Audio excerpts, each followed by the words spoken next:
Assalamualaikum warahmatullahi wabarakatuh. Pada pertemuan kali ini kita akan membahas atau mempelajari kelarutan dan hasil kali kelarutan. Satu kelarutan, ya. Sebelum membahas apa itu kelarutan, perhatikan dulu gambar berikut. Di sini ada gambar segelas air misalkan. Ke dalam air tersebut ditambahkan 1 sendok garam. Kemudian diaduk, ya. Garam tersebut larut. Nah, kemudian ditambah lagi 1 sendok garam. Diaduk lagi, masih larut. Kemudian ditambah 1 sendok lagi, diaduk masih larut terus sampai didapatkan suatu keadaan di mana garam tersebut tidak dapat larut lagi. Ya, atau disebut larutan tersebut sudah jenuh. Sehingga ketika ditambah sedikit garam saja, kalau larutannya sudah jenuh, itu akan mengendap atau tidak dapat larut. Misalkan percobaan berikutnya yang ditambahkan atau yang dilarutkannya adalah gula, ya. Sampai jenuh juga atau sampai keadaan di mana gula tersebut tidak dapat larut lagi. Ternyata setelah dihitung dalam keadaan jenuh, gula dan garamnya masanya berbeda. Sehingga kelarutan antara gula dan garam berbeda. Nah, apa yang dimaksud dengan kelarutan? Kelarutan itu menyatakan jumlah maksimum suatu zat yang dapat larut dalam suatu pelarut. Satuan kelarutan umumnya dinyatakan dalam gram per liter atau mol per liter. Sebetulnya bisa juga satuannya yang lain, ya, tapi yang paling sering digunakan itu adalah mol per liter. Nah, semakin besar kelarutan, maka zat tersebut semakin mudah larut. Sebaliknya, semakin kecil nilai kelarutan atau harga kelarutannya, maka zat tersebut semakin sukar larut atau mudah mengendap. Nah, gimana caranya untuk kita menentukan kelarutan suatu zat? Misalkan perhatikan animasi berikut. Di sini ada simulasi, ya, untuk melarutkan. Misalkan di sini ada berbagai senyawa, ya. Misalkan saya akan coba senyawa tembaga sulfat, ya. Volume airnya misalkan setengah liter atau 500 ml, ya. Kemudian ini jumlah zat terlarutnya atau tembaga 2 sulfat, ya. Tembaga 2 sulfat harusnya. Tembaga 2 sulfat. Nah, kemudian tembaga sulfat tersebut dimasukkan ke dalam air tersebut, ya. Nah, yang dimasukkannya misalkan yang pertama sudah dikonversi ke mol, 0,3 mol, kemudian ternyata masih larut, terus ditambah sampai misalkan 0,4 mol, ya, ternyata masih larut. Ditambah lagi misalkan sampai 0,6 mol, ternyata masih larut, ya. Kemudian misalkan tambah lagi sampai 0,7 mol dalam setengah liter larutan ini, ternyata masih larut, ya. Nah, ketika misalkan ditambah sedikit, ternyata tidak larut, ya. Nah, berarti maksimalnya jumlah tembaga 2 sulfat yang dapat larut dalam setengah liter larutan ini adalah 0,7 mol. Sehingga kelarutan tembaga 2 sulfat itu adalah 0,7 mol per setengah liter, ya. Nah, kalau ditambah sedikit lagi di atas 0,7 mol, ya, ternyata tidak larut. Artinya ada endapan. Yang ditambahkan kelebihannya itu lihat mengendap di sini, ya. Mengendap dalam bentuk padatan, ya. Ditambah lagi, maka endapannya semakin banyak. Jadi yang terlarutnya tetap 0,7 mol per setengah liter larutan. Misalkan percobaan yang kedua, yang dilarutkannya itu adalah kalium permanganat atau KMnO4. Ditambah sedikit ya. 0,07 masih larut, ditambah sampai 0,1 masih larut, terus ditambah sampai 0,23 masih larut ya, sampai 0,25 0,25 mol masih larut juga. Nah, tapi ditambah sedikit misalkan, jadi ada endapan ya, berarti maksimalnya itu adalah maksimalnya itu 0,25 mol per setengah liter larutan. Nah, jika dibandingkan dengan tembaga 2 sulfat tadi, maka kelarutannya lebih besar tembaga 2 sulfat daripada kalium permanganat. Maka dikatakan bahwa tembaga 2 sulfat lebih mudah larut daripada kalium permanganat karena kelarutannya lebih besar.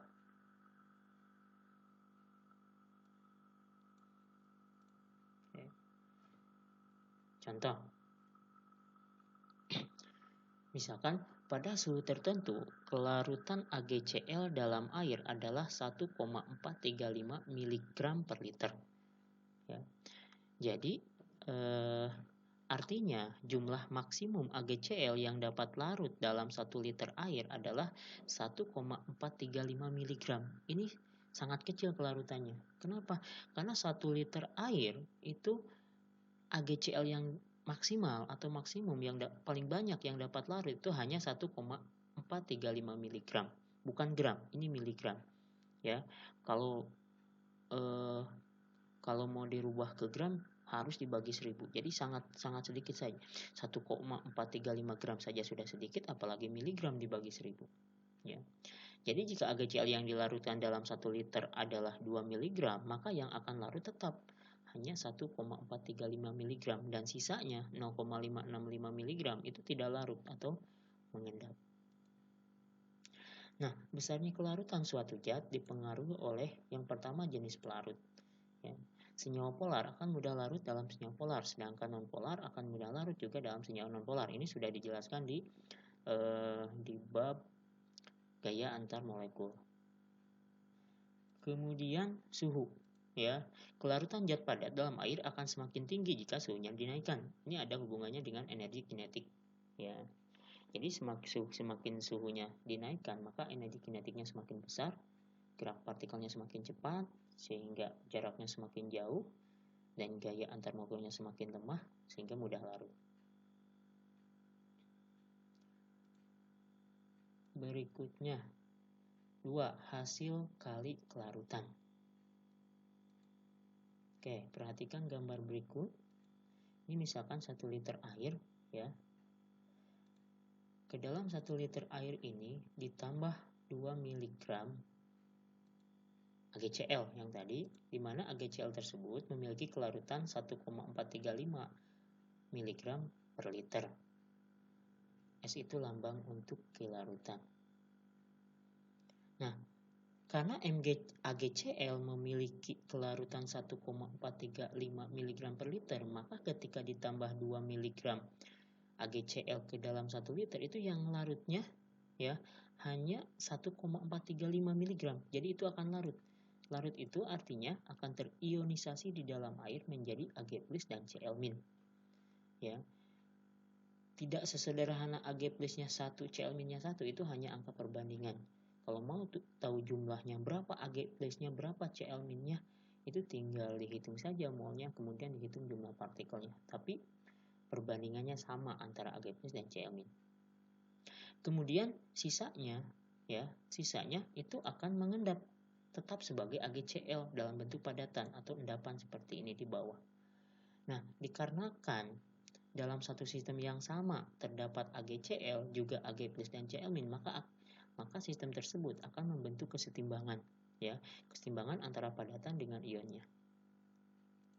Karena akan membentuk sistem kesetimbangan ya, persamaan kesetimbangannya AgCl ya terurai menjadi secara kesetimbangan Ag+ dan Cl- ya. Nah, Ag+ itu positif 1.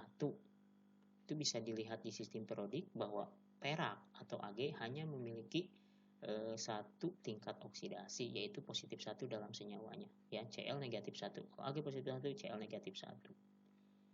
Nah, karena ini sistem kesetimbangan, maka bisa dicari persamaan KC-nya, ya. Kalau di kesetimbangan KC atau tetapan konsentrasi. KC atau K sama dengan konsentrasi Ag plus pangkat 1, ya. Koefisiennya 1 dikali konsentrasi Cl min pangkat 1 dibagi konsentrasi AgCl. Dikarenakan AgCl ini adalah fasenya S atau padatan, maka konsentrasi AgCl dianggap 1 atau tetap, sehingga KAgCl secara matematik KAgCl ini tetap, sehingga jadi tetapan sama dengan konsentrasi Ag plus dikali konsentrasi Cl min. Ya, artinya tidak perlu sebetulnya tidak perlu dimasukkan ke dalam persamaan KC, ya, karena fasenya S itu udah dibahas di kesetimbangan. Nah, KAgCl ini diganti menjadi KSP. Jadi KSP itu adalah tetapan kesetimbangan untuk hasil kali kelarutan. Ya, sama seperti Ka tetapan kesetimbangan ionisasi untuk asam lemah, Kb untuk basa lemah, Kw untuk air, ya. Jadi KSP itu adalah tetapan kesetimbangan untuk hasil kali kelarutan. Ya, jadi KSP AgCl sama dengan konsentrasi Ag plus pangkat 1 dikali konsentrasi Cl min pangkat 1. Contoh. Tentukan persamaan KSP untuk senyawa ion yang sukar larut berikut. Kenapa untuk ion yang sukar larut? Karena yang dibahas di bab ini, di kelarutan dan hasil kali kelarutan, itu adalah untuk garam-garam atau untuk senyawa ion yang sukar larut atau memiliki kelarutan yang sangat kecil. Ag2CrO4, B Ca3PO4. Nah, untuk menentukan persamaan KSP, kita harus bisa menuliskan reaksi ionisasi. Ya, reaksi ionisasi materinya sudah di kelas 10 di larutan elektrolit dan non-elektrolit. Jadi Ag2CrO4 direaksi ionisasikan dulu secara kesetimbangan. Ya, Ag2CrO4 ini cara mereaksi ionisasikan. Yang namanya reaksi ionisasi itu terurai menjadi 2 ion, ya, menjadi 2 jenis ion, yaitu ion positif dan ion negatif. Nah, ini terurai menjadi, ini pertama terurai menjadi Ag dan CrO4, ya. Ini CrO4, 4 ini tidak jadi koefisien. Kenapa? Karena kalau 4 jadi koefisien itu jumlah Cr-nya 4, sedangkan ini jumlah Cr-nya 1, ya. Jadi ini disebutnya ion poliatom. Kalau ion poliatom koefisiennya lebih dari 1, itu biasanya dalam kurung berapa kali. Nah, untuk menentukan muatannya, nah ini jumlah Ag-nya ada 2, maka 2 jadi koefisien. Nah, untuk menentukan muatannya, kita harus tahu muatan salah satunya. Bisa Ag atau CrO4. Misalkan yang kita tahu Ag, di sistem Brodick ada Ag itu positif 1, ya. Ag positif 1, kalikan koefisien positif 2. Muatan positif harus sama dengan muatan negatif. Kalau positif 2, maka negatifnya 2. Berarti muatan CrO4 itu negatif 2. Kenapa negatif 2? Karena CrO4-nya jumlah ionnya ada 1. Nah, kalau sudah seperti ini, maka kita tinggal menentukan KSP-nya. KSP sama dengan KSP Ag2CrO4 sama dengan ini, ya. Jadi yang kanannya saja yang fase larutan Ag, KSP Ag2CrO4 sama dengan konsentrasi Ag plus pangkat 2 karena koefisiennya 2 dikali konsentrasi CrO4 2 min pangkat 1. Nomor 2. Ca3PO4 2 kali atau kalsium fosfat itu diuraikan dulu. Oke, perhatikan. Jadi 2 jenis ion, yaitu ion positifnya adalah Ca karena logam dan negatifnya PO4 itu ion poliatom. Oke, Ca-nya ada 3, maka koefisien Ca itu 3, sedangkan PO4-nya, oke perhatikan. Nah, ini PO4-nya ada 2, maka 2 jadi koefisien. Nah, kenapa ini jadi koefisien? Karena 2 ini untuk P juga untuk O, ya, makanya dalam kurung 2 kali. Ya. Nah, kita harus tahu salah satu muatannya. bisa Ca, bisa PO4. Nah, caranya misalkan Ca ya, atau kalau kalian tahu PO4 ya PO4 dulu ya. Misalkan Ca Ca itu positif 2 karena golongan 2A. Positif 2. Nah, kalikan koefisien 2 kali 3 positif 6. Maka negatifnya harus negatif 6. Tapi negatif 6 itu kalau dikali 2, ya berarti satunya yaitu negatif 3. Berarti muatan PO4 atau ion fosfat itu negatif 3. Kemudian KSP sama dengan konsentrasi Ca2 plus pangkat 3 koefisiennya dikali konsentrasi PO4 3 min pangkat 2. Oke, berikutnya contoh soal menentukan harga KSP dari kelarutan. Misalkan ada soal seperti ini. Pada suhu tertentu, kelarutan AgCl dalam air adalah 1,435 mg per liter. Ya, tentukan A. Kelarutan AgCl dalam satuan mol per liter diketahui Mr AgCl 143,5. B. Tentukan nilai KSP dari AgCl. Oke, pembahasan untuk yang nomor A, yang diminta satuannya adalah mol per liter. Sedangkan di soal ini yang diketahui satuannya adalah miligram per liter. Nah, berarti kita harus merubah miligram menjadi mol. Nah, itu udah dibahas di kelas 10, merubah massa menjadi mol. Oke. S itu kelarutan AgCl sama dengan 1,435 mg per liter. Kita harus merubah massa menjadi mol, ya.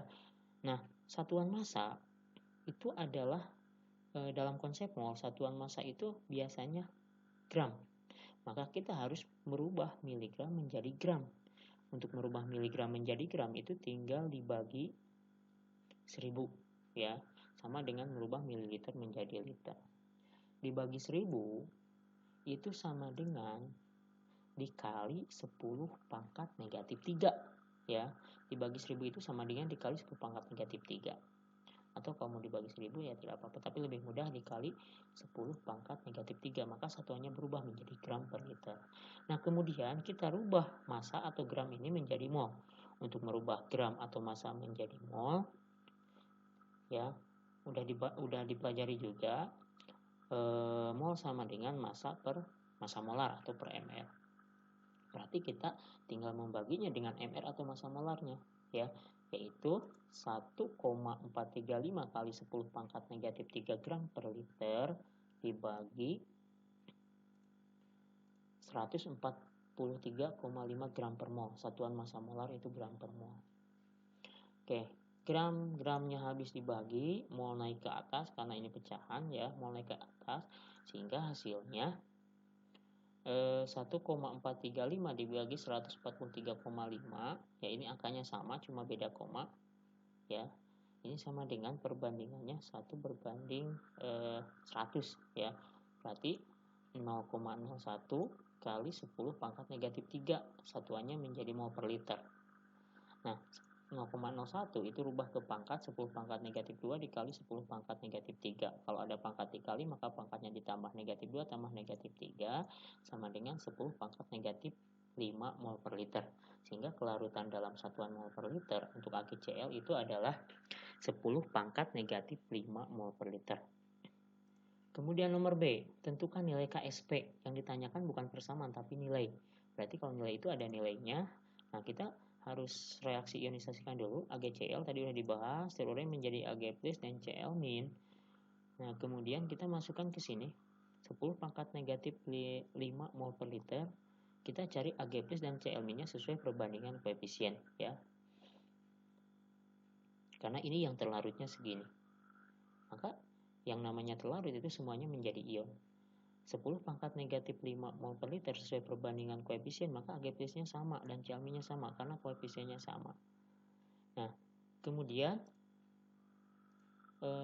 persamaan KSP AgCl tadi sudah dibahas, Ag plus pangkat 1, Cl min pangkat 1, kita tinggal memasukkan konsentrasi ini. Kenapa harus dirubah ke mol per liter? Karena kalau mau mencari KSP itu di sini konsentrasi. Artinya konsentrasi itu mol per liter atau molaritas, maka kita harus memasukkannya. Kalau karena ini sudah menjadi konsentrasi atau mol per liter, kita tinggal memasukkannya 10 pangkat negatif 5 dikali 10 pangkat negatif 5 ya, 10 pangkat negatif 5 dikali 10 pangkat negatif 5 pangkat dikali pangkatnya ditambah, maka hasilnya adalah 10 pangkat negatif 10.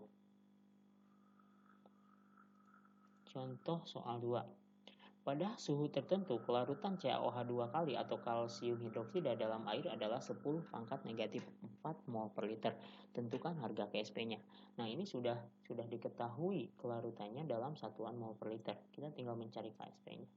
CaOH2 kali terurai menjadi Ca plus OH. Ya. OH itu negatif 1. Itu sudah dibahas di asam basa. Koefisien OH 2. Secara keseluruhan negatif 1 kali 2 negatif 2, maka Ca pasti positif 2. Karena Ca itu golongan 2. Kemudian kita simpan kelarutannya di sini ya. 10 pangkat negatif 4, kita cari konsentrasi ion kalsium dan ion hidroksidanya sesuai perbandingan koefisien. Nah, karena koefisiennya sama, ion Ca2 plus dengan ini berarti konsentrasinya sama. Tapi kalau ini berbeda, ini 2 kali daripada konsentrasi ini. Sehingga harus dikali 2. 10 pangkat negatif 4 kali 2 ya 2 kali 10 pangkat negatif 4. Kemudian KSP-nya, KSP CaOH 2 kali sama dengan ya konsentrasi Ca2 plus pangkat 1 karena koefisiennya 1 dikali konsentrasi OH min pangkat 2 karena koefisiennya 2. Kemudian masukkan harganya atau nilai ini sama dengan Ca2 plusnya 10 pangkat negatif 4 dikali 2 kali 10 pangkat negatif 4 dikuadratkan karena pangkat 2 di sini. Oke. Kita harus menghitung dulu ini, dikuadratkan dulu ya. 2 kuadrat itu 4. Ya, 2 kali 2. Sedangkan 10 pangkat negatif 4 dikuadratkan, kalau ada pangkat dipangkatkan itu dikali. Jadi bukan 4 kali 4, tapi 4 kali 2. Ya, sehingga hasilnya adalah 4 kali 10 pangkat negatif 8. Nah, 10 pangkat negatif 4 kali 4 kali 10 pangkat negatif 8 sama dengan 4. 4-nya kali 1, ini kali ini. 10 pangkat negatif 4 kali 10 pangkat negatif 8, pangkatnya ditambah, jadi 10 pangkat negatif 12. Jadi nilai atau harga KSP dari CaOH 2 kali adalah 4 kali 10 pangkat negatif 12.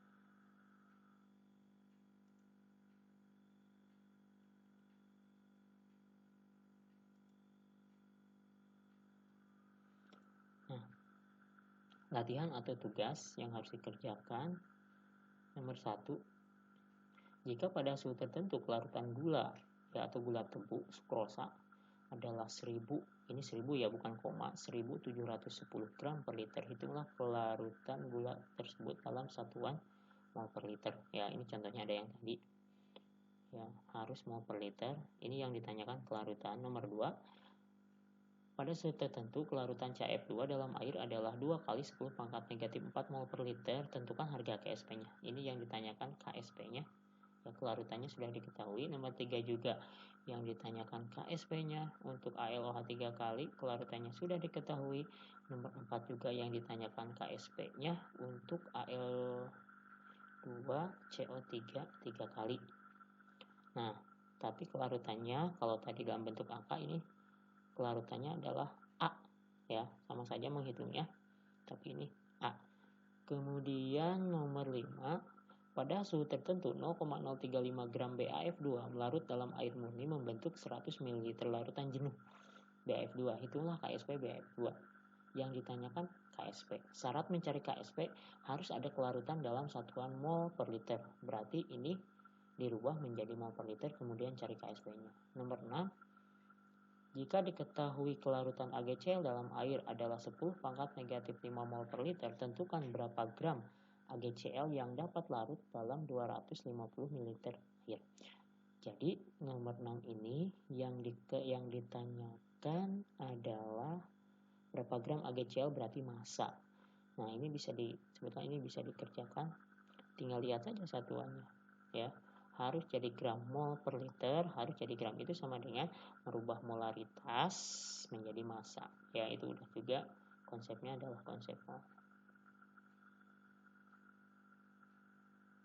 Oke, untuk pertemuan pertama ya, Dicukupkan sekian. Wassalamualaikum warahmatullahi wabarakatuh.